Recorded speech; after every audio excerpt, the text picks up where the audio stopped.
troisième et dernière partie de Politicien, votre rendez-vous politique dont le numéro de ce jour est consacré au Mali. Mes trois invités sont avec moi, Madame Ramata Koulibaly, Messieurs Mahamadou Sissé et Tiambel Gimba Yara. Merci à vous d'être restés avec moi. Dans la première partie de notre émission, nous avons évoqué les enjeux de la présidentielle de 2018. Nous avons parlé donc du bilan. Dans la deuxième partie, nous allons évoquer, n'est-ce pas, les grands défis qui attendent le Mali, votre pays. Et le président disait donc pendant la campagne pour l'honneur du Mali, pour le bonheur des Maliens. C'était donc le slogan de campagne du candidat Ibrahim Boubacar Keïta lors de la présidentielle de 2013.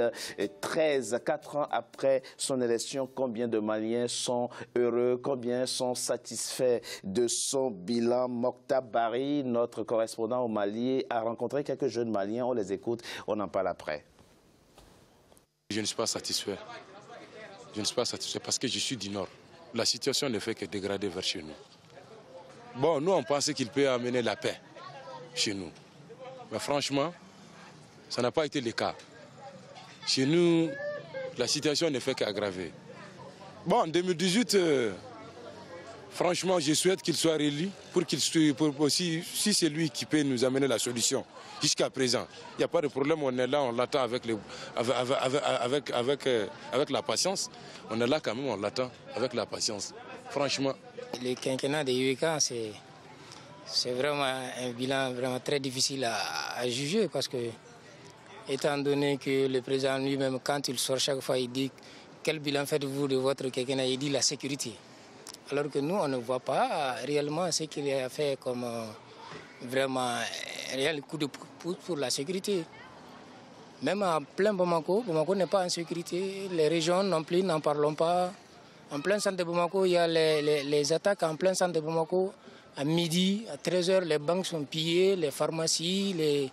Bon, en réalité, c'est vraiment mitigé en ce qui concerne ce quinquennat de IBK, franchement. Quand même, je n'ai pas vu de grandes choses dans le programme parce que nous, en tant que jeunes, on n'a pas eu de boulot, comme il avait dit. On n'a pas eu de boulot, tout le monde se débrouille, on est à la maison avec nos diplômes. Pas de boulot, bon, je ne sais pas, pour nous les jeunes, c'est ça le plus important, quoi. Qu'il peut être élu, bon, moi, en tant que, je ne sais pas, vraiment, je ne sais pas s'il peut être élu ou pas. Bon, on verra. Vraiment, il a travaillé. Mais malheureusement, IBK est venu trouver le pays déjà dans un trou. Je peux dire que dans un trou. Parce que donc c'est difficile de le faire soulever en un coup. Je peux dire vraiment le président IBK a travaillé. Il a beau travailler dans le Mali. Oh non. Mais la question s'il va être réélu, quoi. Bon, ça c'est à vérifier. Parce qu'il y a beaucoup de gens qui sont contre, parce que IBK n'a pas travaillé. Mais ces gens oublient que IBK est venu trouver déjà le pays. Vraiment, le pays était en bas, quoi. Je peux dire en un mot.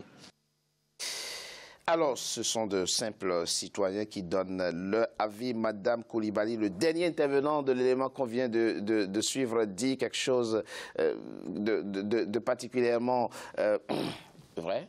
Oui. C'est que le président Ibrahim Boubacar Keïta a trouvé le Mali dans un trou, pour reprendre sa formule. Est-ce que de là où vous venez, effectivement, il pouvait faire mieux? Puisqu'il l'a promis, là où nous venons, il s'est présenté avec un programme en disant que quand je viendrai, voilà qu'est-ce que je vais faire. Je vais m'attaquer à la sécurité. C'est sûr et certain que je vais y arriver. Il est venu avec cette conviction, il est venu avec des convictions qui ont fait que... La conviction, ça suffit. Il fallait qu'il travaille.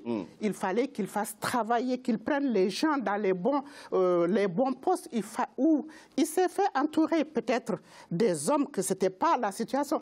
Cissé a dit que IBK est venu, c'est un président spécial dans un pays, lorsqu'il est arrivé, qui était dans une situation aussi spéciale. Donc il le savait. À ce moment-là, il était averti. Il était averti. D'autant plus qu'il était dans le processus depuis, IBK a toujours été dans le pouvoir. Mais l'échec, vous le voyez à quel niveau, madame? Pour parler concrètement, l'échec, puisque c'est de cela que vous parlez, l'échec du président Ibrahim Boubacar Keïta, ça s'est joué où? selon vous, très concrètement? Selon moi, ça s'est joué sur tout. Surtout. Surtout. Ça y compris dans le choix des hommes. Ce n'est pas quand même objectif de dire que partout.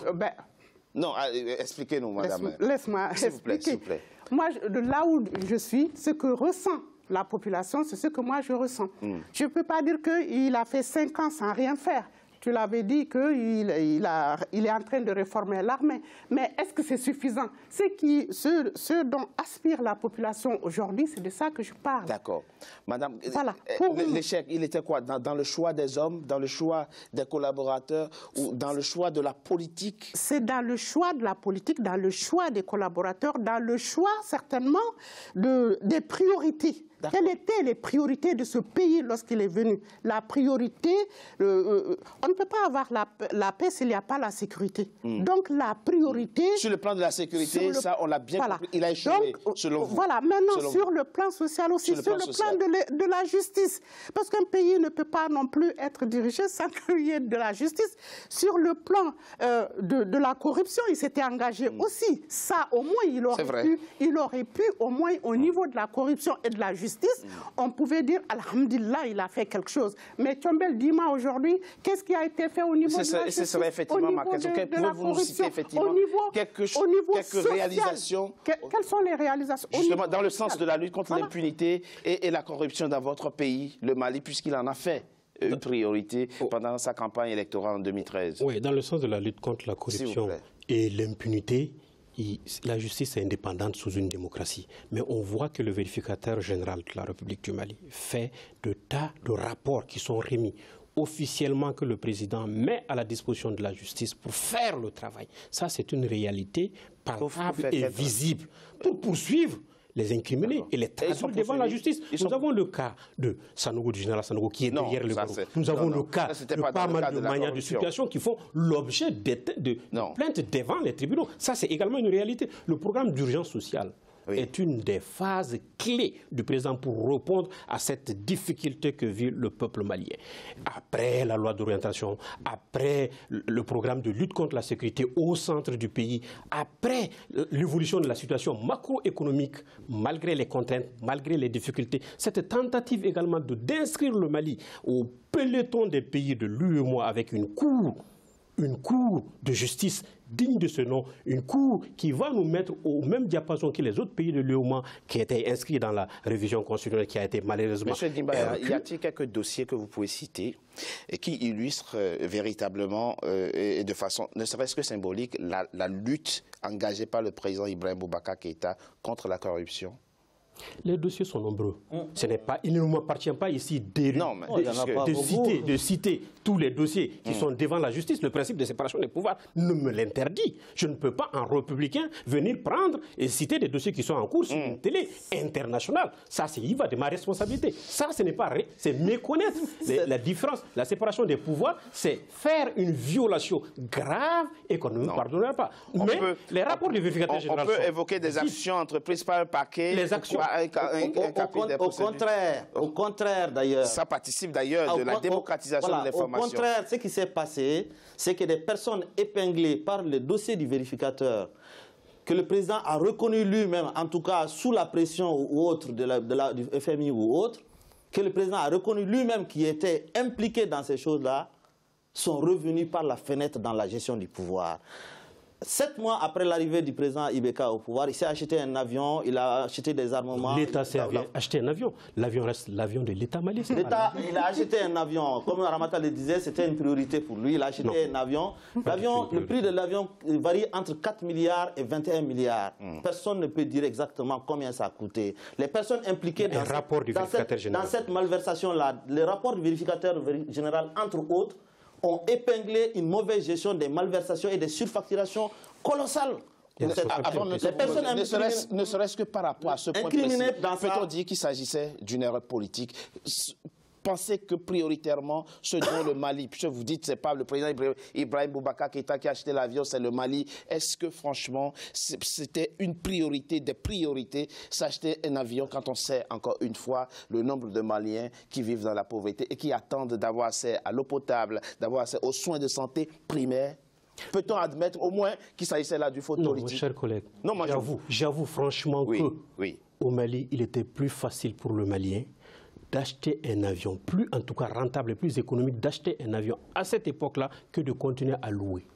Le Malien partout était remonté contre le fait que chaque fois que notre président voulait se déplacer, allait prendre, était pris par son homologue de l'Est ou de l'Ouest, ça c'était redescendre. Et ce avion aujourd'hui qui est fait de couleurs du Mali, qui est reconnu par...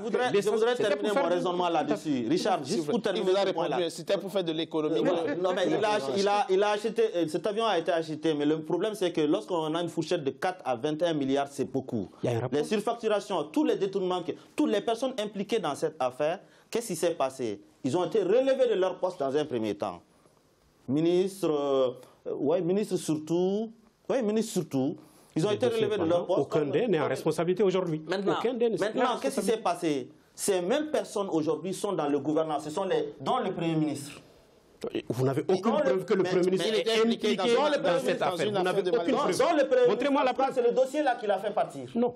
C'est le dossier-là qui a fait partir le Premier ministre. Ce dossier-là a fait partir Tchema Hubert, qui est ministre des Affaires étrangères aujourd'hui. Ce dossier a fait partir l'actuel secrétaire général de la présidence, Moustapha Ben Barka. Je les cite parce que nous les citons tout le temps.